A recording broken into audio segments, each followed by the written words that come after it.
Okay, let's start this with the worst police cars. 12 of the worst police cars ever made.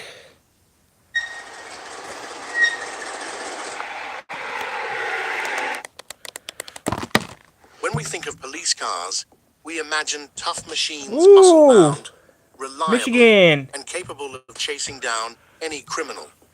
From the Ford Crown Victoria to the Dodge Charger, these icons earned respect with both their power and presence. But not every police car lived up to the badge. Over the decades, police forces across the US and around the world have experimented with cars that were downright weak, bizarre, or even embarrassing. Some were too tiny to store gear, others couldn't accelerate, and a few were so awkward that even the officers didn't want to be seen in them. These are the worst, the weirdest, and the most forgettable police cars of all time. If you think all police cars were powerful and proud, this list might just change your mind. 1971 to 1972. Javelin. AMC Javelin. In the early 1970s, the state of Alabama needed to expand its highway patrol fleet. But with a limited budget, they could not afford enough vehicles from Ford or Chevrolet. That is AMC when Javelins are good. an unexpected candidate entered the scene. The AMC Javelin. A bold, mid-size pony car with muscle car looks rivaling the Mustang.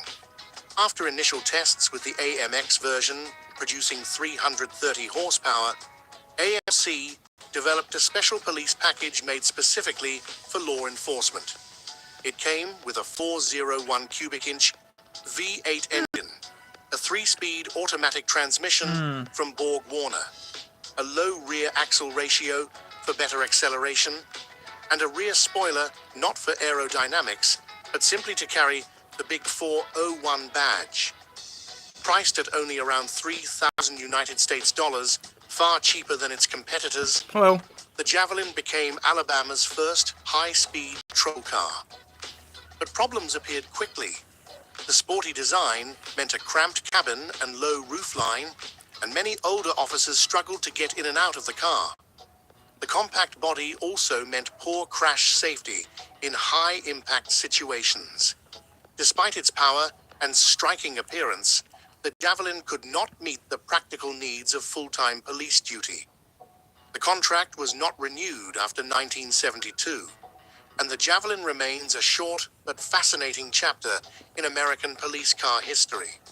1992 to 1994. That's just wrong.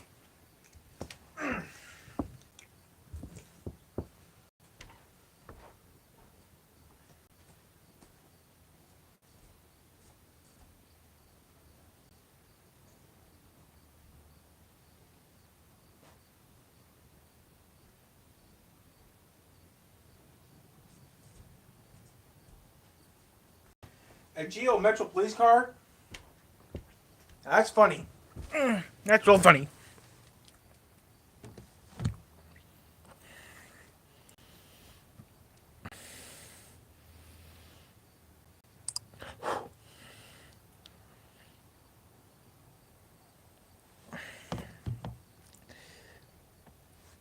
(1992 to 1994). A Geo Metro police car. That's funny. Geo Metro police car. The Geo Metro was one of the cheapest cars available in the United States market in the early 1990s. With a starting price under 7,000 United States dollars, a 3-cylinder 1.0-liter engine, and a curb weight of just around 1,600 pounds, Ain't bad. the Metro was built for first-time buyers and crowded city streets. And yet, several small towns in America actually use the Geo Metro for police duty. The goal was simple: save money. It offered low running costs, easy maneuverability in tight alleys, and fuel economy up to 45 miles per gallon. Sounds logical until you need to chase someone on the run. With only about 55 horsepower, the Metro took over 13 seconds to accelerate from 0 to 60 miles per hour. It lacked anti-lock brakes, airbags, and offered little to no crash protection at high speeds. The cabin was also far too cramped to hold an officer, equipment, and a detainee comfortably. Although a few towns experimented with it, most quickly abandoned the idea. The Geo Metro might have been fine for college students, but as a police car, it was a predictable failure. 1979, Chevrolet Camaro, Z28 CHP. In 1979, Is it 28? California Highway Patrol began testing a fleet of 12 Chevrolet Camaro Z28 units, aiming to find a smaller, quicker, and more efficient alternative to the standard patrol sedans. Each Camaro featured a 350 cubic inch V8 engine with 100 automatic transmission. They were also with upgraded suspension, tires, and brakes to meet police specs. On paper, the Camaro seemed like a great fit. It looked aggressive, had decent acceleration, and offered compact world results were disastrous. Within 18 months, 9 out of the 12 units suffered engine failures, mostly from broken pistons. None made it past 26,000 miles without needing a rebuild. Ford soon stepped in with its Fox body Mustang police version, which was lighter, cheaper, and more reliable. The Camaro was quietly dropped from the program. Today, only 2 of the original Camaro Z28 CHP cars are believed to still exist. Wow. The rest were dismantled or forgotten. 1994 to 1997. Ford Aspire? Ford Aspire. Never heard of it. With a starting price of just around 8,000 United States dollars, the Ford Aspire was one of the cheapest cars available in the country in the early 1990s. It was compact, fuel efficient, Looks like a Metro. and easy to drive in tight urban areas. Surprisingly, a few small towns in the United States decided to try using the Aspire for police service. Although not widely publicized as an official patrol car, these Aspires were outfitted with light bars, radios, and even sirens. The reason was simple: budget cuts. Weighing only around 2,000 pounds and powered by a 1.3-liter 4-cylinder engine, the Aspire delivered fuel economy as high as 38 miles per gallon. That's not bad. But that was about all it did well. With just 63 horsepower, it took more than 14 seconds The Beetle has more power to go than from that. 0 to 60 miles per hour.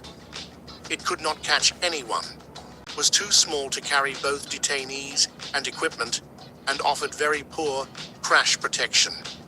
Many officers jokingly referred to it as a toy car. The Ford Aspire may... A toasty Thomas's brekkie.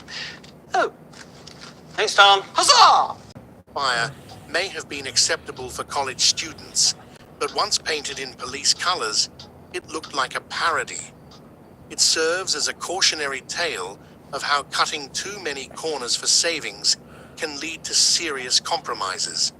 1984 to 1986. The celebrity sucked like shit. Chevrolet Celebrity. That celebrity was horrible. The Chevrolet Celebrity was part of Even General NASCAR was Motors' horrible. A-body strategy, which allowed them Even to NASCAR produce sucked. multiple front-wheel drive sedans with nearly identical looks and performance across Chevrolet, Pontiac, Oldsmobile, and Buick.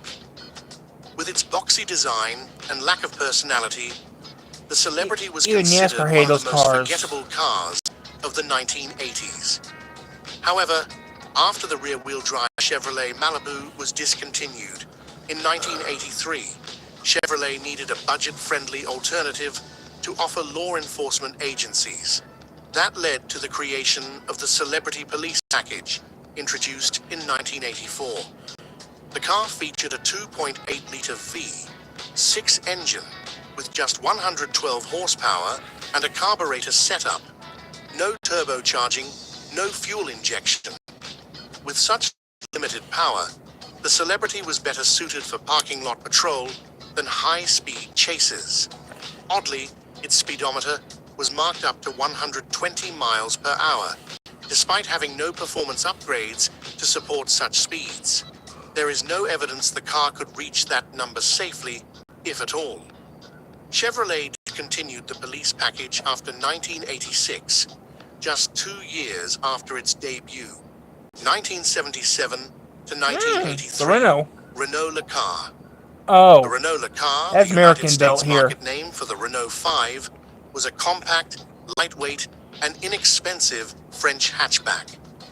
With Sold a in America. 1.3-liter engine, producing 60 horsepower and a curb weight of around 1,800 pounds, That's not the bad. car was aimed at students and urban commuters. But surprisingly, a few very small towns in the United States once used it as a police car. Ogunquit, Maine, and Lacona, Washington, are prime examples. With populations under 1,500, they needed just a handful of vehicles to patrol quiet and narrow streets. And the Le Car, with its fuel efficiency, maneuverability, and low cost, seemed like the perfect solution. But the downsides were equally clear. The tiny size meant a cramped interior, unsuitable for carrying detainees. The engine was far too weak for quick response or long-distance patrols. Its basic suspension and braking systems were also not ideal for law enforcement duties. Renault exited the United States market in 1983, ending the Le Car's short-lived service. 1991 to 1996. A Saturn? Saturn SL. That's not When bad. General Motors launched the Saturn brand in the early 1990s, the goal was to create a car line completely different from the rest of the company. The Saturn SL was the flagship sedan, known for its dent-resistant polymer body panels that would not rust, lightweight construction, and fuel efficiency. A few small police departments in the Midwest and Northeast United States experimented with using the Saturn SL for city patrol duty. With its affordable price, low maintenance needs, and smooth ride, the SL seemed appealing on paper, but real-world use proved otherwise. The 1.9-liter four-cylinder engine made only around 85 to 100 horsepower, far too little for quick responses or pursuit. The light body made high-speed stability poor, and the cabin was too cramped to carry necessary gear or detainees. Worse still, while the polymer panels resisted corrosion, they shattered easily in crashes. Doyle hand tools deliver what pros demand. Professional-grade quality at a value. In crashes, independent crash tests gave the SL low marks for occupant protection. 1979 to 1981, Dodge Street Regis. In the late 1970s, amid rising fuel crises, Chrysler attempted to downsize its full-size cars by reworking the old B-body platform into the Dodge St. Regis. But despite this effort, the St. Regis still measured 220 inches in length, only 1 inch shorter than the Cadillac Fleetwood, and weighed nearly 4,000 pounds. About 30% of all St. Regis production went to police departments and fleet services. It came with V8 engine options ranging from 318 to 360 or 400 cubic inches, paired with a 3-speed automatic transmission. On paper, it seemed like a proper police cruiser. In reality, it was a letdown. The car suffered from terrible fuel economy, especially in city driving. Features like clear plastic headlamp covers were often removed due to fragility and repair issues. Its large size made it sluggish in response and difficult to maneuver in tight spaces. Worse yet, poor build quality and unreliable electrical systems frustrated departments further. While the St. Regis had commanding looks, it simply could not compete with smaller, more efficient models from Ford and Chevrolet.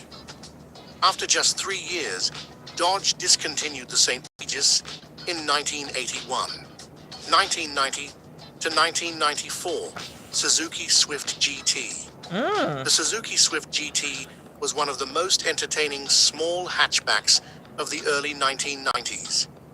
featuring a 1.3-liter four-cylinder engine with dual overhead cams and up to 100 horsepower, and weighing only around 1,800 pounds, the Swift GT could accelerate from 0 to 60 miles per hour in under 9 seconds. Thanks to its surprising performance and low price, a few small towns and school districts in the United States experimented with using the Swift GT for light patrol duties, school zone traffic control, and neighborhood watch roles. However, as a serious police vehicle, the Swift GT quickly revealed its limitations. The tiny body and cramped interior made it nearly impossible to carry equipment or transport a detainee. It lacked airbags, had no anti-lock braking system, and offered poor crash protection. The lightweight chassis made the car unstable at high speeds, and the low ground clearance meant it could easily be damaged on rough terrain. While it was quick, the Swift GT simply was not designed to handle real-world police situations. 1990 to 1994, Hyundai Excel. When Hyundai launched the second-generation Excel in the early 1990s, its biggest selling point was the price, starting at just around 6,500 United States dollars. The Excel was among the most affordable new cars available in the market. That price tag drew the attention of a few rural police departments and small-town agencies. Some tried using the Excel for light-duty roles, like neighborhood patrols, event support, or internal transport. With a curb weight, around 2,100 pounds, fuel economy near 35 miles per gallon, and low maintenance costs, it offered some clear advantages on paper. But the drawbacks soon became obvious. With only about 81 horsepower from its 1.5-liter four-cylinder engine, the Excel could not accelerate effectively when needed. Its weak suspension, thin chassis, and poor crash safety made it a risky option for any scenario involving danger or impact. Many units broke down early due to inconsistent parts quality. Some officers even recalled how the body panels could dent from a light door tap in a parking lot. 1992 to 1993, Oldsmobile Achiever SCXW41. In the early 1990s, General Motors attempted to inject fresh performance into the Oldsmobile brand. The result was the Achiever SCXW41, developed from the Cutlass Calais platform.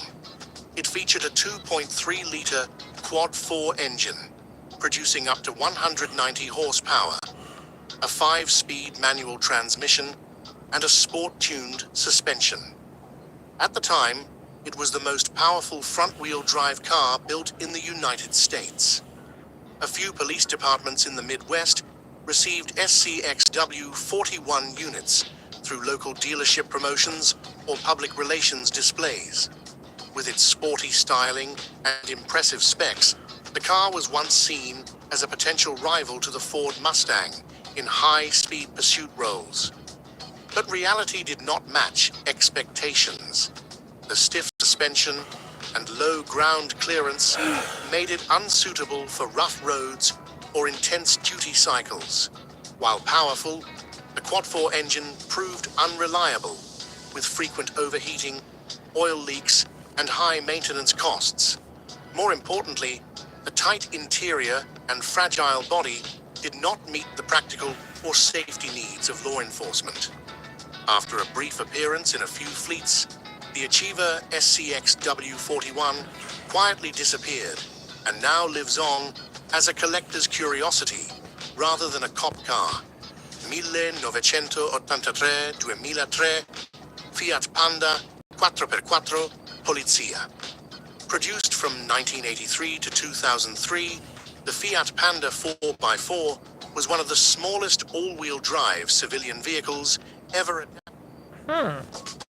Do you know what's hot? Fiat Panda. Menopause. The girl is hotter thanks to this foundation. This foundation is midlife approved, waterproof, and sweat resistant. Let's get ready for the day, and I'm gonna share 3 midlife truths. No one cares about you being black. No one cares about your makeup. ever Shut adapted up. for law enforcement use. Measuring less than 140 inches in length and weighing just around 1,800 pounds, the Panda 4x4 was ideal for navigating narrow, slippery roads in Italy's mountainous regions. Italian police, especially mountain patrol units and officers in isolated towns, relied on the Panda 4x4 as a primary vehicle for nearly 2 decades. It featured a 4-cylinder engine ranging from 1.0 to 1.1 liters, producing about 50 to 55 horsepower, and used an all-wheel drive system developed by Steyr-Puch. While effective in specific environments, the Panda 4x4 was clearly unsuited for high-speed pursuits or prisoner transport. With a top speed of only around 80 miles per hour, basic brakes, and a cramped cabin, it did not accommodate 2 fully equipped officers and their gear. Still, thanks to its reliability and traction in snow or mud, the Panda 4x4 remained beloved and in service into the early 2000s. Not every police car is a symbol of strength and reliability. As you have seen, many of the vehicles on this list were the result of tight budgets, misplaced expectations, or simply failed experiments.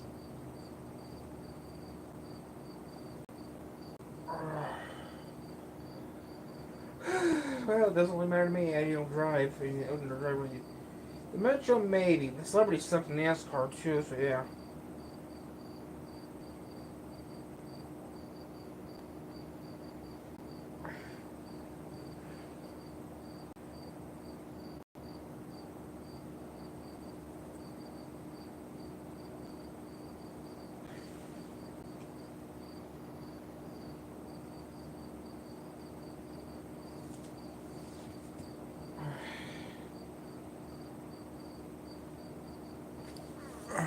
Yep. Okay, not much. Just relaxing, guys. Just doing this video for a little bit. That's it. No, just check my numbers real quick. It's only 350, almost 4 o'clock. Wow.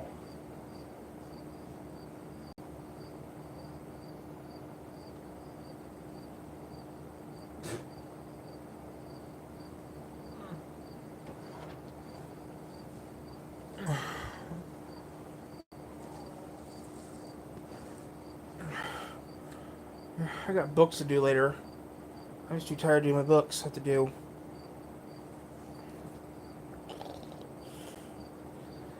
Might do some GTA later, but I don't know.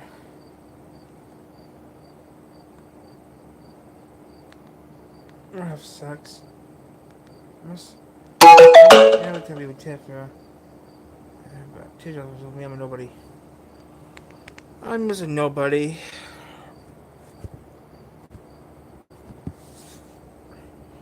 I'm just having fun, relaxing, doing this.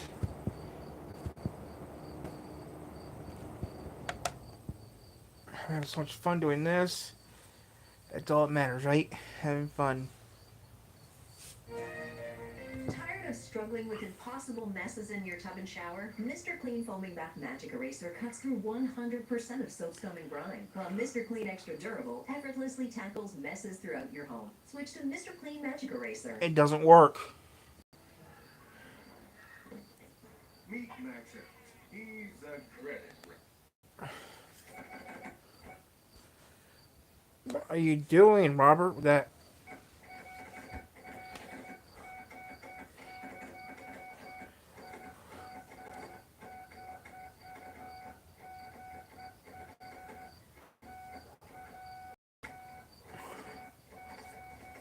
Hello.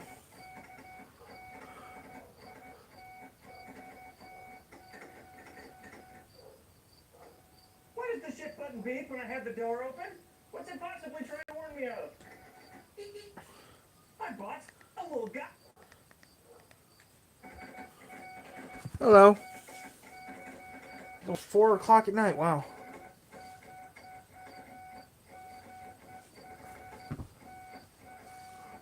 Nah, thanks.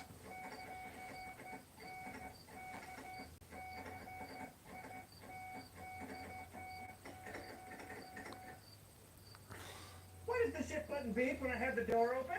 What's it possibly trying to warn me of? Hi, boss. A little guy. Forgive me, I've been watching way too much jet lag. By the way, it's so hot outside. It's almost 100 degrees and it's 70% humidity. I'm gonna be a puddle in this video. Forgive me. Let's go!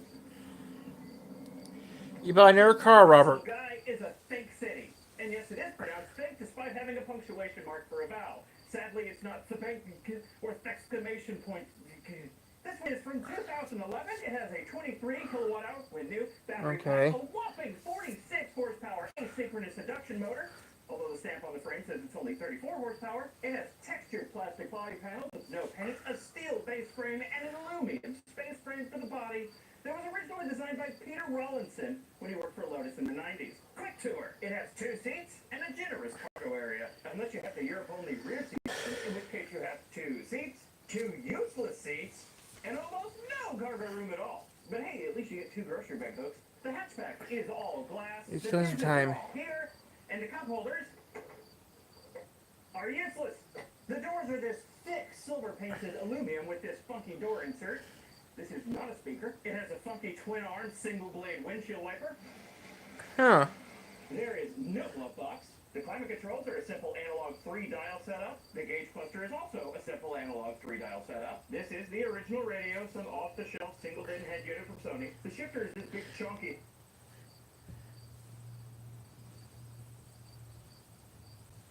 I'm just relaxing, guys. Thing that mechanically actuates the parking pole in the gearbox. Think! Many of the switches are Ford parts. Like this, these, this whole steering wheel, and probably other bits that I'm not aware of. It has a quirky repeating bar pattern in the headliner, in the B pillar, in the C pillar, and on the hatch. These taillights are just off the shelf. They're shared with a few other high production, low cost cars like the Lamborghini Diablo. Ooh. And it has a hood. It's tiny. And now there's no frunk. All the gubbins are in here. Like the whole motor and inverter. The battery's right here in this extremely obvious hump under the front seats. It has a 3.3 kilowatt onboard charger, no DC fast charging, and a claimed range up 100 miles when it was new. It is objectively not fast, but it is a lot of fun. It's like a happy puppy, with perhaps an iron deficiency. This is not the first Thick City I've had on video. A full 7 years ago, I made a video with the Thick City in red. That video is very old and very terrible. Please don't go watch it. But I bring that video up because of the car that's in it. Here it is. This is that car. It's been in So you bought 2 of them. Big important parts, and now it's ready to either be scrapped or turned into something amazing. No, I have Frontier TV. We'll come back to this later. It seems as though I brought the whale to the river again. You know what that means? This video is sponsored by Factor. Factor is ready-to-heat meals delivered straight to your door. Much more convenient than meal planning and grocery store trips, and much less garbage than fast food or other takeout. So when you're hungry, all you do is slide off the cardboard cover, stab the film to vent it, and pop it in your frunculator or microwave for the amount of time specified on the bottom of the container. In this case, 5 minutes total. 5 minutes later, I've got a hot meal ready to consume. Factor needs some salt. Now this is basil barramundi, which is delightful, but it wasn't the smartest choice to bring to a beach that reeks of dead fish. Still good, but not a great environment to consume this. Actually though, this is really good. This is fish from a microwave. It has no right to be this good. As always with Factor, you have a variety of meals to choose from. Keto, calorie smart, I'm vegan, tired. whatever you prefer. I like Factor first and foremost because it's good, but it also helps me with portion control. This barge is called Kirby. If you want to try Factor for yourself, and I highly recommend you do, is go to Factor75.com and use code AGINGWHEELSFB at checkout for 50% off plus free breakfast for a year. Again, that's code AGINGWHEELSFB50 for 50% off plus free breakfast for a year at Factor75.com. Thanks again to Factor for sponsoring this video. I'm glad I finished the ad before a loud boy got here. Since I made that terrible video 7 years ago, I've learned a lot more about the history of the Think City, almost entirely from this article written by Øystein Spira, one of the people from the engineering team that developed the Think. Overshot von North to English by Kristen Orskop. This article is an interesting read. If you want to check it out in its entirety, there'll be a link in the description. To summarize, the Personal Independent Vehicle Company, or PIVCO, started as an offshoot of a Norwegian plastics company in 1991. The goal of this company was to produce small vehicles suitable for a city environment and to use some of the plastics technology from the plastics company it was an offshoot of. The goal of this company was not to produce vehicles that were electric, But every vehicle they ever produced did happen to be electric. Early on, they made some prototypes. Several of their second-generation prototypes, called the Pivco City Bee, were used in the 1994 Winter Olympics in Lillehammer. Later on, they made a small production test run of their third-generation car design, still called the Pivco City Bee. 120 were produced in total, 65 were used in Norway, and 45 were used in the San Francisco area by Bay Area Rapid Transit. These City Bees were a lot of things, but what they were not was regulation compliant. All the cars that were sent to the Bay Area were only there temporarily and had to be sent back to Norway after just 3 years. In 1998, Pivco finished development of their fourth-generation car design with help from Lotus. And this one, unlike the past three, was regulation compliant as an actual car. The development of which cost them all of their money and they went bankrupt. Pivco's last act as a company with money was to take their newly completed and perfected fourth-generation prototype, as well as nearly every employee from the company, to the Geneva Motor Show to make a big splash. And this is where, supposedly, they were discovered by Ford. In 1999, Ford bought Pivco. Now, this article claims that Ford bought Pivco because it was cheaper to buy this company with an already designed EV than it was to design an EV themselves to satisfy the zero-emission vehicle mandate set forth by the California Air Resources Board of the time. However, Ford had already designed their own EV, the Ranger EV, several years prior to satisfy the zero-emission vehicle mandate. So it doesn't make sense to me that that would be the reason they bought Pivco. Regardless, Ford bought Pivco. With direction and money from Ford, the entity formerly known as Pivco began production of this fourth-generation car design, now called the Think City, in Norway, for both the U.S. and Europe. About 1,200 of these cars were produced in total. These early things had an adorable 36-horsepower motor and an equally adorable 12-kilowatt-hour NiCad battery pack, good for maybe 40 miles of range. And much like the later tanks, these early tanks had a steel base frame and aluminum space frame for the body and textured plastic body panels with no paint. But there was a problem with these early tanks. They were regulation compliant as actual cars in Europe, but not in the U.S. They were not Federal Motor Vehicle Safety Standard compliant. All the roughly 250 tanks that made their way to the U.S. were only here temporarily. They were all leased and had to be returned at the end of their lease period, at which point most of them were sent back to Norway. By the way, Ford had some other Think branded products like an e-bike and a golf cart called the Think Neighbor. I saw a Think Neighbor at Ford Fest one year, and everyone around me was wondering why I was getting so worked up about a golf cart. If only they knew. Because selling cars in the U.S. that are not U.S. compliant is inconvenient, Ford set their Think subsidiary to work developing a new Think City for the U.S. that would be regulation compliant in the U.S. Internally, this new design was called the A306. And aside from U.S. regulation compliance, it was also to have more niceties like cup holders and power windows. And it was to incorporate several Ford parts for presumably cost reasons. Design of the A306 commenced in 2000 and was completed in 2002. This is that A306 design of Think City. But it's not from the early 2000s, and it wasn't built by Ford. Despite fully funding its development, Ford never actually produced the A306. In 2002, the California Supreme Court struck down the zero-emission vehicle mandate, and shortly after, Ford sold off its entire Think division before a single A306 could be produced. They just dropped it. Think was sold to a company called Camcor, who didn't really do much with it. They did some prototype development work, but never produced a single car. And then in 2006, Think was sold again, this time back to Norway, to a company containing some of the original people from Pivco. And then finally, under this new ownership, the A306 was finally produced. The Centering Pregnancy Program is helping people feel more empowered at their deliveries, knowing what their choices are, and we know that it gives us much better outcome. Get a shade that serves your skin. New Venus Moisture Glow. Bars of argan oil with black moisture in. Co-pilot, create a training podcast about living on Mars. Welcome to Co-Pilot Podcast. Today, we're diving into life on Mars. The first thing that would hit you is just how light you feel. Mars gravity is about 38% of Earth's. And here's something that'll blow your mind. Mushrooms might be the key to early Mars agriculture. Mushrooms on Mars? Exactly. Co-pilot, what should we explore next?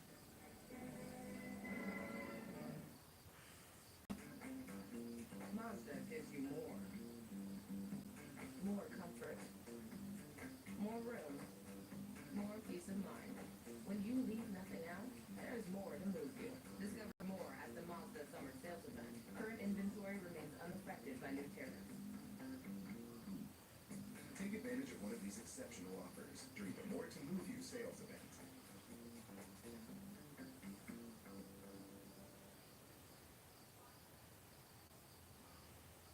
425 A306 Think Cities were produced in Norway from 2008 to 2009. Then production moved to the Valmet factory in Finland, where an additional 1,876 cars were built until 2011. There was also a U.S. factory in Elkhart, Indiana that produced cars from 2010 to 2012, but that was mostly just a point of final assembly. Most of the car, frame, etc. was produced in Finland at the Valmet factory and then shipped over to Indiana for final assembly. Cars built in Europe either had Spira battery packs or A123 lithium iron phosphate battery packs, while cars built in Elkhart, Indiana had lithium packs from Interdel of Indianapolis. According to this article, the final production number of A306 Think Cities between Norway and Finland was 2,336 cars. Now, I don't know if that number includes cars built in Elkhart, Indiana or not, because this article makes zero mention of Think of North America. I remember reading somewhere that about 500 cars were assembled in Elkhart, but now I can't find where I read that, so that could be complete bunk. This is the Think City I've just bought. It's from 2011. It's one of the cars produced in Elkhart, Indiana with an Interdel battery pack, and it's adorned in a shade of blue that's getting lighter by the year. Oh, by the way, Think went bankrupt again in 2011. Apparently, Think of North America continued on for a little after this, but when the supplier of most of your car goes bankrupt, it's a little hard to continue production. Unsurprisingly, the last car was built in Elkhart in 2012. Real quick, we gotta talk about the Zebra battery. It was 24 kilowatt hours, and I think it was only put in the cars built in Norway from 2008 to 2009, but I could be wrong about that. The Zebra battery wasn't lithium. It was sodium nickel chloride. Some of the advantages of it were that for the time it had a relatively good energy density of 120 watt hours per kilogram, it was inherently safe, and it had a pretty good cycle life of over 4,000 cycles. But a big disadvantage of it is that it had to be kept at 300 degrees Celsius for it to work. It's sometimes called the molten salt battery. The liquid sodium and the sodium aluminum tetrachloride in it had to remain molten for the battery to continue functioning. The pack would heat up and stay hot when plugged into a charger, and the only thing keeping the battery pack at temperature when it was away from the charger was the insulation surrounding the pack. If the pack was allowed to cool down and solidify, first of all, it would no longer be functional as a battery pack, but also it could take half a day to get back up to temperature again when plugged back into a charger. Who thought that was a good choice of battery for a car, especially one designed in the famously tropical climate of Norway? But anyway, my car doesn't have the ridiculous Zebra battery. It has the 23 kilowatt hour lithium battery from Interdel of Indianapolis.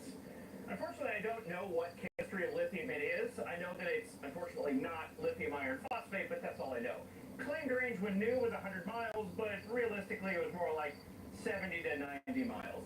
But mine won't do that anymore. This battery has not held up well. A rough estimate based on the energy delivered by the EVSE and assuming the state of charge needle is somewhat accurate, puts the total capacity of this battery at about 12 kilowatt hours, making range maybe 40 miles?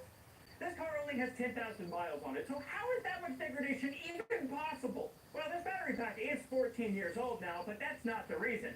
The reason is this battery is not original to this car. The battery pack that's in this car came from this car. I told you we'd come back to it. The blue car may only have 10,000 miles on it, but this has well over 80,000 miles on it, and the battery came out of this one. And when your battery is as small as 23 kilowatt hours, 80,000 miles translates to well over 1,000 cycles, which was likely the expected lifespan of standard, i.e. non-lithium iron phosphate, lithium cells from this era, especially when they're not actively cooled. So why does this blue car have the battery from the red car? Well, these two cars have the same previous owner, someone who's been through many things. Not in the same way as, like, Socrates or Aristotle. At some point along the line, there was a black think that had been flooded and it had a destroyed battery pack. That black think has the battery pack from this blue think, and this blue think has the battery pack from the red think. Apparently, it's super easy to swap battery packs in these things, and it'll probably be something we'll explore in a future video. And the reason this car is somewhat funny is because it was rear-ended. The hatch shattered into a million tiny pieces, and much of the bodywork on the left rear corner was irreparably damaged, so he parted it out. Why do I have it? Well, I was holding it for someone who wanted to use this shell for a project of some sort, but they've since decided not to pursue that project. So it's just here now.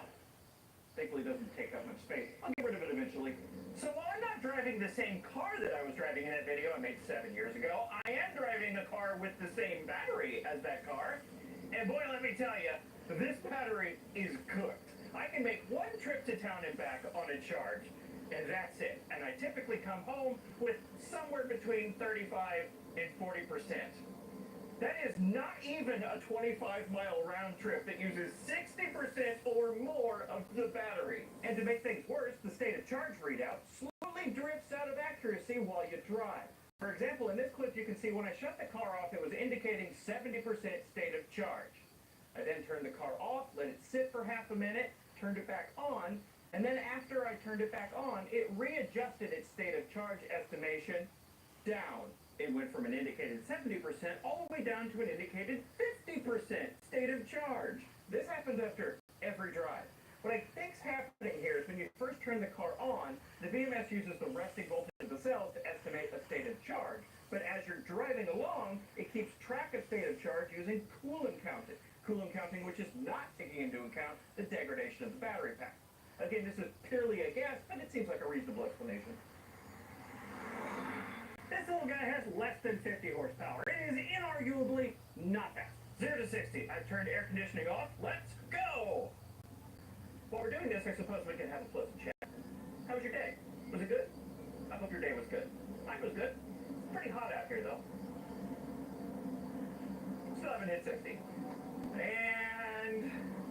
oh boy. Oh boy. 16.26 seconds. Woo! Blistering! Despite how fast it isn't, it's genuinely peppy at lower speeds, and it's fun to pop around in. Now that you've seen the 0 to 60 run in its entirety, you're probably not going to believe me, but it's true. Top speed is limited to 75 miles per hour, and it will lose a little bit of speed up some hills, but mostly it's fine on the highway. And now that I've got the GPS race box out, I can see that 75 miles per hour indicated here is actually 70 miles per hour GPS. So that explains why everyone still passes me even when I have this thing paved. Anyway, on the highway it doesn't feel skittish or unstable or any way unsafe. It feels perfectly fine. It's quite a bit more inverter whine than you would expect in most modern EVs, but this isn't a modern EV. When you put it in eco mode via the Friend E, top speed is now 50 miles per hour, and the already limited amount of power feels like it gets cut in half. I would never use eco mode, except that in eco mode, you get just a little bit more off-throttle region. It's not nearly enough, but it is about twice as much as the almost nothing you get with the car and drive. This is my foot off the pedal now. I'll put it in eco mode, and region increases a little bit. So I ended up treating eco mode as sort of a really clunky region button. I just kind of pop it back and forth if I need a little extra region. One more thing. This has creep, so if I let off the brake, it starts creeping forward. Now, this is an early EV, and I would expect it, but I still don't like it. Creep is gross. I don't want to emulate the worst part of an automatic transmission. This is a very early EV. So early, in fact, that when this started U.S. production in 2010, the only other EVs you could buy were the Nissan Leaf, the Mitsubishi i-MiEV, the original Tesla Roadster, and I think that's it. No, the Zap Zebra doesn't count. In fact, this was so early that the charge port this uses, the now ubiquitous and common J1772 port, was only standardized a year before this entered U.S. production. And now I wonder what charge port the Norwegian-built cars from 2008 and 2009 used. Another clue this is an early EV, aside from the adorably tiny battery and short range, is some of the noises it makes. I've already mentioned the excessive inverter whine, but also modern EVs use electrically boosted brakes and electric power steering.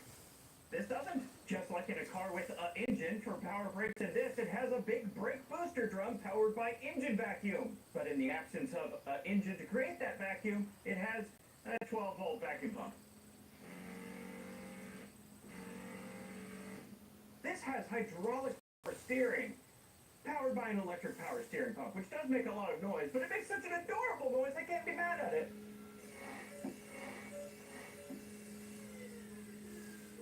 And also, the cooling fans for the air conditioner and the onboard charger are so incredibly really loud, which means I haven't been able to keep the air conditioner on today, which sucks because it's hot and I'm dying. It also means that this cute little thing that only charges at a meager 14 amps is howling away at 70 decibels in your garage while it's plugged in. And remember, the battery isn't actively cooled. All this fan noise is just for the onboard charger. So why did I buy this? Because obviously I don't need another car. This is my 23rd car currently. I don't have a problem, you have a problem. Anyway, the previous owner of this had two things. So one day he sent me a message, hey, I'm selling my things. Do you want one of them? Why, yes I do. He had a blue one and a black one to choose from. The blue one had a software adjustment to make it slightly faster, has functional climate control, and is blue. So I went with this one. I paid $4,500 for it, and I think that's perfectly reasonable. I've been dailying this since I got it registered. It's great for quick trips to town. And nothing else, because it won't go any farther than that. In fact, the thing has almost entirely replaced the Solo as my fun little trip to town car. Almost entirely because the Solo doesn't have air conditioning, the thing does, and it's hot as frig outside. And also, absolutely everyone stares at the Solo, so I have to be in the right headspace to take it out. I don't have that problem with the thing. Most people don't notice it. Somehow. I'm not sure how that's possible given how cute, tiny, rare, and blue it is, but most people don't give it a second look. It's not quite to the level invisible that would allow me to pick my nose in it, but it draws dramatically less attention than the three-wheeled in here. And that's my thing today, my latest acquisition. Some cars I buy because I think they'd be interesting for video, and some cars I buy for myself. This one I bought for myself, and I've been driving it on the daily because I like it. Did I need another car? No, of course not. But when he told me he was selling this, I couldn't pass it up. What if it went to someone who didn't appreciate it? I couldn't do that to this poor little car. No, I don't have a problem. You have a problem. Okay, I'm going to go inside now. It is so hot. My shirt is liquid.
I bought a Spira. Here it is.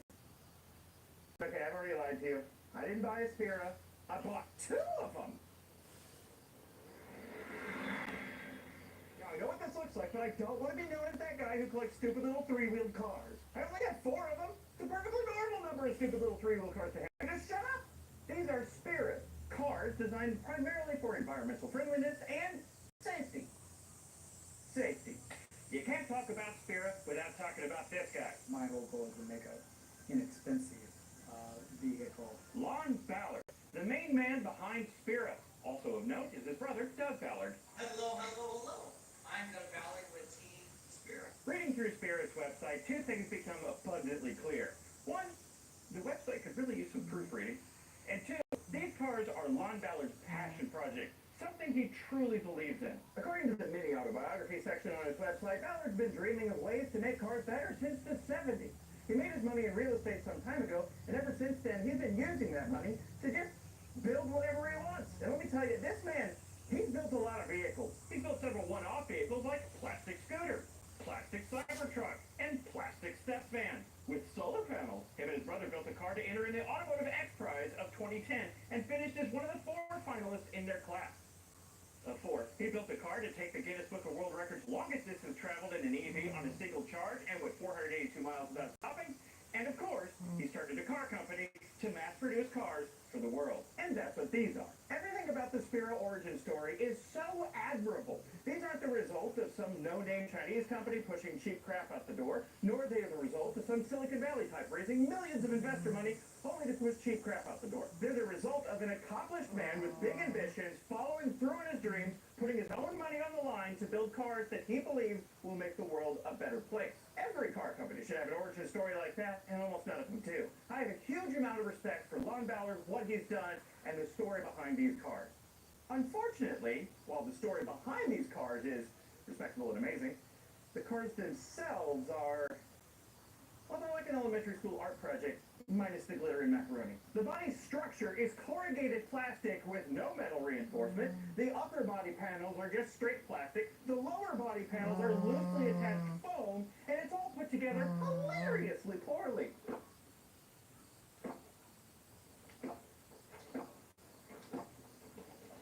And again, these are built for safety. The banner at the bottom of every page of the Spira website reads, Spira was created to reduce the 50 million injured and 1.2 million killed annually by vehicle. Its innovative light foam and core board technology also reduces the resources to build and fuel to power vehicles by a factor of 5 to 10. The resource mindfulness part of that, these do very well. They're made of almost nothing, they weigh almost nothing, and they use very little energy. But safety? We'll come back to that. What is a Spira? Well, whatever it is, it looks very unhappy about it. Just look at that face. Poor thing. Just wants to be hugged. The name Spira comes from perspiration. It's the sweat car. Okay, I'm making fun of it. Perspiration is only half the reasoning behind the name. The other half is inspiration. Perspiration and inspiration. Sweat and dreams. What it took to make this vehicle a reality. Again, such a respectable backstory. Several components of the Spira are built in China, but final assembly takes place in either Thailand, the Philippines, or San Diego. Lon himself, I think, is from Illinois, but I believe he lives part-time in Thailand now. The first thing you need to know about this vehicle is that it's horrifying to drive, but more on that later. This is a three-wheeled electric car made of plastic and foam. Expanded polypropylene, to be exact. The kind commonly used in packaging and RC airplane bodies. There's nothing special about this foam, except it's being used as body panels on a car, which is not typically how it's used. Powering the Spira is a hub motor on each rear wheel. Supposedly there's also a gas version available of 150cc scooter engines, but I've never seen one, and I don't even know how that would work given the suspension design, but there is something that looks like an exhaust cutout in the back foam panel here. There was also supposedly a base model available with only one motor, making it left-wheel drive. But again, I've never seen one, so I don't know if it was actually ever produced. The rear suspension of the Spira is two completely independent swing arms, seemingly from a scooter, that mount to two metal bars running the full width of the body. The metal bits in the suspension are the only bits of metal structure in the whole body. The front suspension is a simple front fork, seemingly also from a scooter. Steering is a tiller, pointed directly at my face. It swings side to side. This is your steering. It has a regular brake and throttle pedal, and about that. The Motor Trend review of this car from 10 years ago claims this is a two-seater. There's not enough room for two people in here. And even if there was, the throttle pedal is all the way on the right side of the car. Plus, there's only one seatbelt. This is not a two-seater. The other Spira is, but we're not there yet. Actually, I'm wrong. I found out after filming that, this has more than one seatbelt. It has 1.5? What I did know about is it has this three-point belt here that buckles in all the way over here on the other side of the Spira.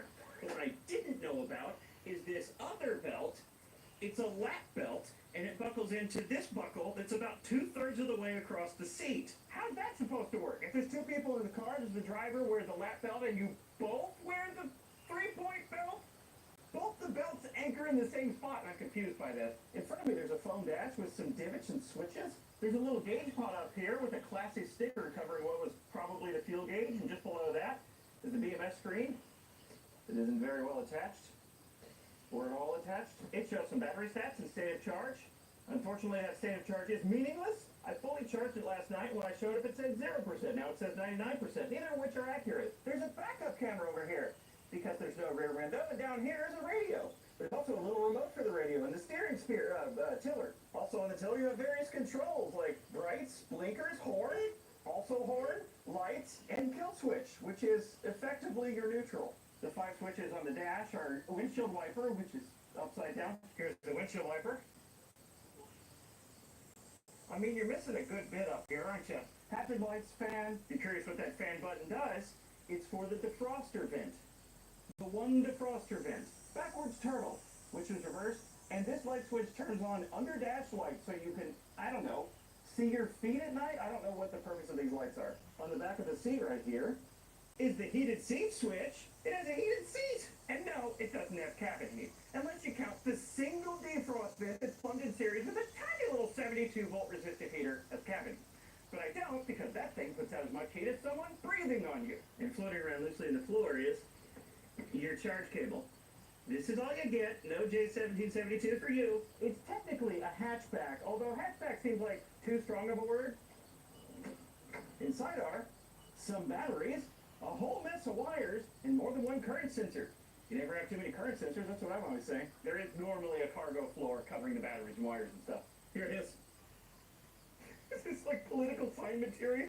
This is your cargo floor. By the way, you can buy a Spira new today. A deposit of $100.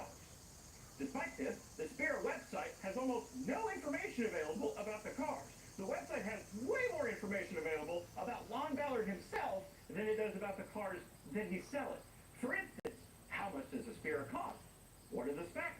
What sort of options are available? No idea, but I can tell you that Lon Ballard graduated from the University of Illinois, and he's built 76 energy-efficient townhomes in Peoria, Illinois. I did reach out to Lon to ask him questions about the Spira, like price and specs, but he didn't reply. That Motor Trend review from 10 years ago does list some options and pricing which ranges from $6,000 to $15,000, but that article's from 10 years ago, so I don't know if that's still true. What I did know, however, is what I can see in front of me. The battery is a 72-volt 24S lithium iron phosphate battery with about 5 kilowatt hours of capacity. The battery cells are CALB and the BMS is Acryl or Acrel. I've never seen one before. I don't know what sort of efficiency this can achieve, but a guesstimate would put it at 30 to 50 miles of range. 50 miles of range would require 10 miles per kilowatt hour, but it doesn't weigh anything, so maybe. Assuming the label printed on the motors is accurate, each motor is rated for 6 kilowatts for a combined total of 12 kilowatts or 16 horsepower. That may not sound like much, but given this weighs almost nothing, it's plenty. And also, given what it's like to drive, it almost has too much power. This will do highway speeds, but only if you're brave enough. All right, 0 to 60. I would tell you what state of charge I'm at, but this useless piece of garbage says I'm at 0%. Just a second ago, said I was at 37%, so I have no idea. Let's go! I gotta get the pedal turned.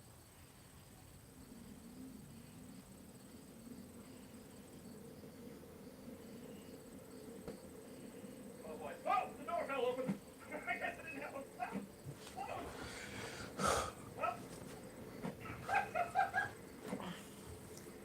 Oh my, I give up. 19.36 seconds. And we're gonna slow down now. Can you just stay shut? No. No, they didn't get it. Nothing makes you feel more alive than the feeling that you're about to die. And that's why the Spira makes me feel more alive than any other car I've driven. The steering is incredibly twitchy. The single front wheel doesn't even remotely inspire a feeling of stability. Corners are terrifying. And the only thing between me and the dangers of the outside world is some foam and some foam and plastic. Make a much better shipping grade than it does a car. This is the second scariest vehicle I've ever driven on the road. In a straight line, it's mostly fine, but once you need to make an adjustment, or follow a curve, or, I don't know, avoid a car on the road, it's just, oh, fuck. The driving experience of this is actually quite similar to the driving experience of the Twice, except scarier and more upright. And with a dramatically more uncomfortable seat. The seat bottom and seat back are just flat planks with a thin layer of padding. They're at a weird angle, and the front of the car is way too close to me, so I have to sit with my legs kind of folded up. It's horrible. But since driving a bike is not an experience most people have had, here's a different comparison. Imagine you're sitting in a plastic tub with some foam taped inside the corner. On top of you is another plastic tub. That's your roof. And this whole contraption is sat on top of an electric skateboard.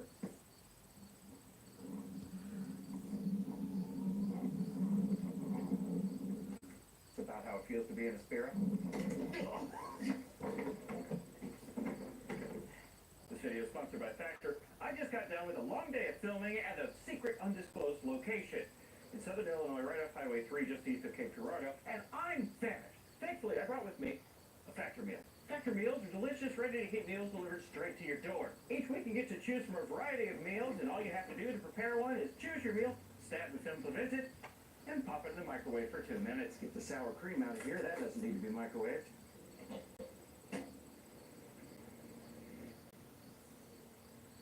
This is loaded bacon, shredded chicken. The sun is directly in my eyes. Factor meals are great for when you get too busy and forget to eat. Or when you don't get too busy, but still forget to eat. Or when you don't like cooking, but you've got 2 stupid cars in the trailer, so you can't fit through a drive-thru. Besides, you don't want that drive-thru garbage. And if wheels aren't enough for you, Factor also has add-ons, like smoothies and cold-pressed juice, both of which I've had, and both of which I've enjoyed. If you want to try Factor for yourself, and I highly recommend you do, go to Factor75.com and use code 50AgingWheels at checkout for 50% off your first box, plus free shipping. Again, that's Factor75.com and use code 50AgingWheels at checkout for 50% off your first box, plus free shipping. And thanks again to Factor for sponsoring the video and sending me delicious food to eat. Let's go through the startup procedure. Don't scrape your backside on the horrible door latch. First, there's a couple breakers down over here to the left of the seat. Flip those on. There is some exposed high voltage here, but it's only 72 volts, so you'll probably be fine. And then flip on the key. It'll make some horrible noises.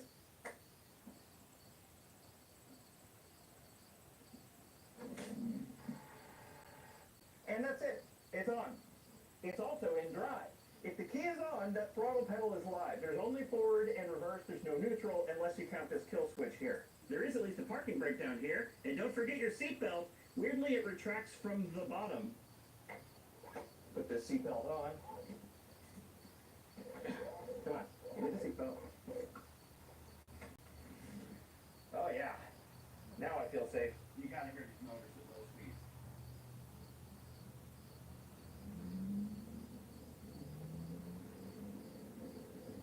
I'm gonna say it sounds spaceshipy, but the other one sounds a lot more spaceshipy. We'll get there. This thing is not wanting for power. There's good, strong, off-the-line torque. There's good, solid off-throttle regen when you let off the pedal. It drives in one specific way, exactly how you would expect an EV to drive. It doesn't have full one-pedal driving, obviously, but it will bring it almost all the way to a stop.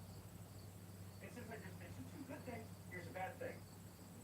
I'll use my hand to indicate when I'm letting off the throttle.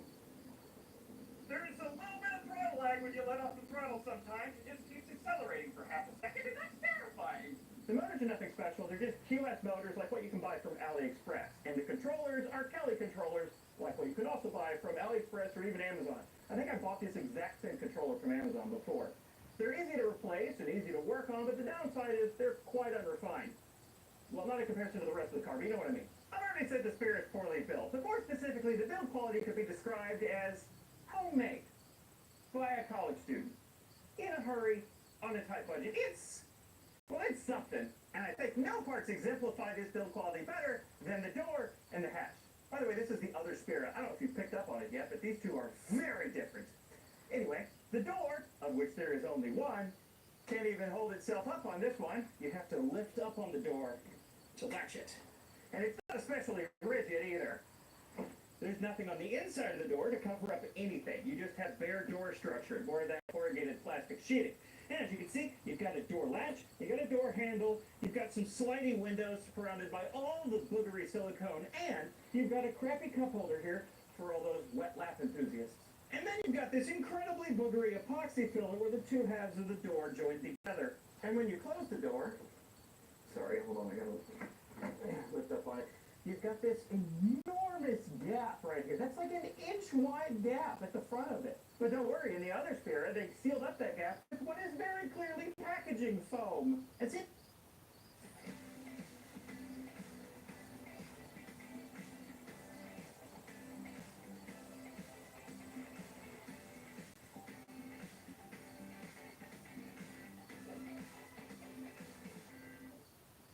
I'm gonna need a car.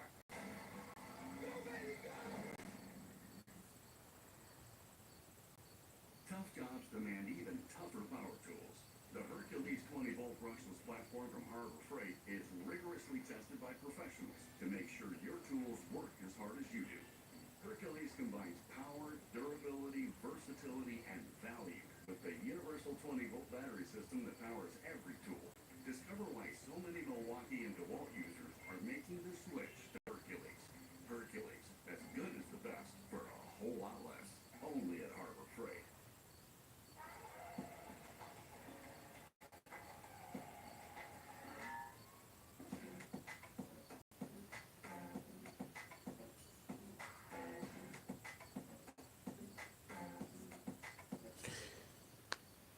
See this massive gap here? That's obviously so when you open the door doesn't run into this panel up here.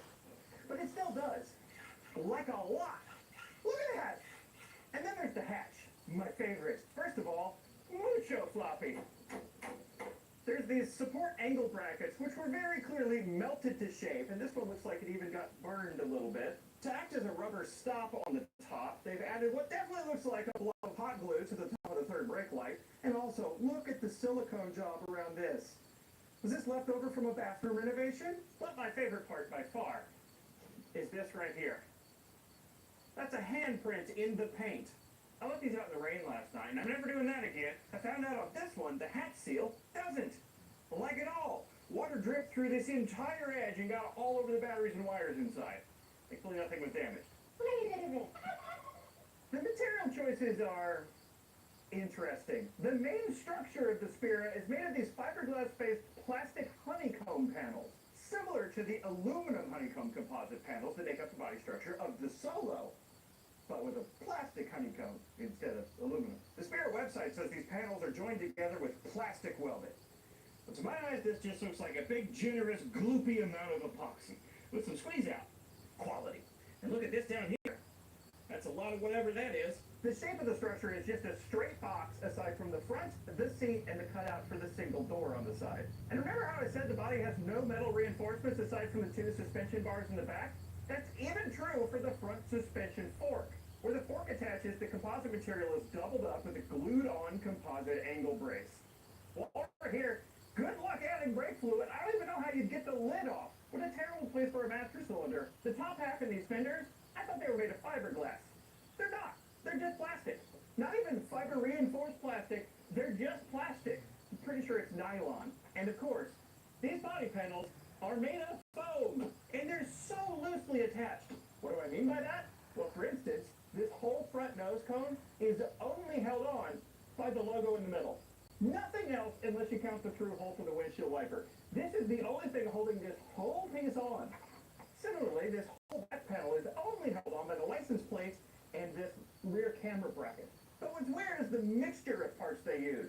Some of the bits look like whatever Jimmy found in the back dumpster that day. Like the hinges for the hatch, the freaking bath mat in the floor, or, you know, the plastic honeycomb panels that make up the body structure. But other parts are totally custom-made factory parts specifically for the Spira, like the windshield, the entire upper half of the body. The mold for that plastic bit must have been enormous.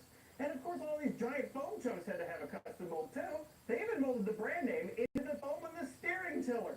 It's such a weird mixture of high effort and low effort. It's like they hired a proper engineer to design this car, but he quit after 2 months and they never replaced him. And then there's how these parts fit together. Here's the left rear wheel. Stare at it, memorize it. Now here's the right rear wheel. Look at it. Did you notice the brake disc was on the same side? And this brake caliper with the parking brake doesn't fit in here at all. It's pushing the fender out by a good couple of inches. Now, these fenders, they're barely attached. The one on the left side over there is held on by one single bolt. I don't know what sort of glue they use for the mounting tabs, but it sucks, and they've all broken off. The thing is such a... well, it's hilarious. That's what it is. So I gravitate to cars like this. They're funny. And they're not actively trying to kill you. They're making you laugh. Oh yeah, I haven't mentioned the year of manufacture yet. This is probably a little bit newer than you'd expect it to be. This is from 2017.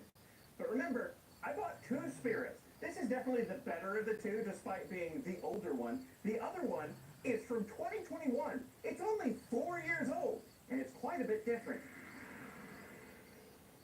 Spira number 2 is a different model of Spira that I didn't even know existed before this one popped up for sale.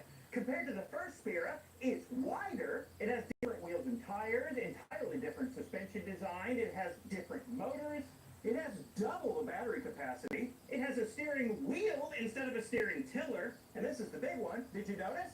It has 4 wheels! Look, it's got a whole subframe, double wishbone, rack and pinion steering, some coilovers, it's all there. The brake master cylinder is even more obscured in this one, it's way up there.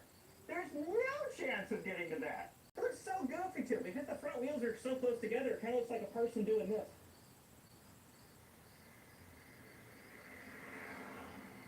You would expect the wider, 4-wheeled Spira to feel safer and less scary. But it doesn't. Earlier I said the three-wheeled Spira is the second scariest car I've ever driven on the road. This one is the scariest. It doesn't feel like it's about to roll over like the three-wheeler does sometimes. But the steering in this one is so much worse. I think it has play in it, but it's almost impossible to tell because the running is so light you can't even tell when the steering is engaged. But it's darting around all over the place, making movements that I'm not requesting, so it must have play in it. And it feels like there's not the proper amount of caster angle because it's darting all over the place. You gotta really be on your toes to drive this one. And just like in the three-wheeled Spira, the seat is rock hard and in a terrible, uncomfortable position. My legs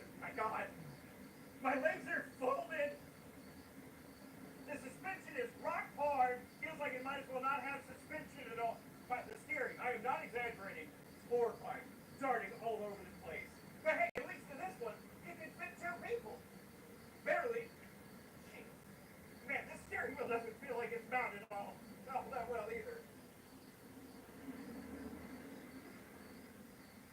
0 to 60. Again, I do not know what the state of charge is. That thing is meaningless. Let's just go. The bath mat has gone. Wait, hang on. The bath mat floor mat has gone up underneath the throttle pedal. That's annoying. Try this again. Go. That wasn't any better. Okay. Once it crosses over 40 miles an hour, the steering gets to be really, really scary. Just trying to keep it a straight line. 56, 57, 58. Please don't make me stare at that. 20 seconds. So this is marginally slow. He's still accelerating. This is marginally slower. Emergency braking. Come back, door. Come back. Okay, nope. We're not doing a full braking maneuver. That was 20 seconds to 60. I'm going to never do that again. If you're anything like me, you look at the four-wheel version of the Spira, and the first question that will pop in your head is, how is this road legal? With the three-wheel Spira, there's no mystery here. As any cheap up-and-coming automaker will tell you, if you want to build a car and sell it to people, but don't want to have to deal with all those pesky regulations and crash safety standards, all you have to do is remove a wheel and boom. It's not a car anymore. It's a three-wheel motorcycle. You don't have to worry about any of that crap. And this is beneficial to consumers, too. It allows me to go out and buy any death trap I want to, so long as it has a wheel removed, making it less stable. It's a great system.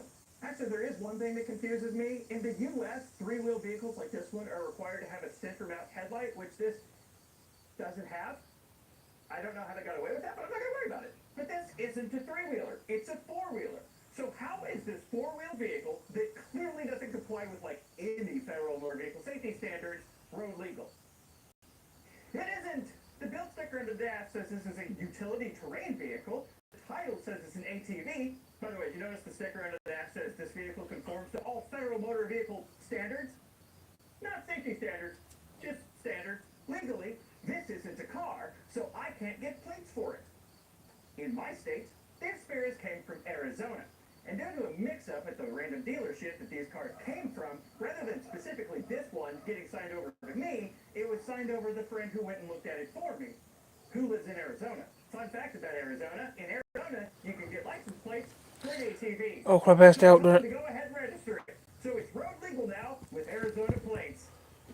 And by the way, this is only temporary. I plan to transfer the title over to my name after this video is done. I just wanted it road legal enough to make this video.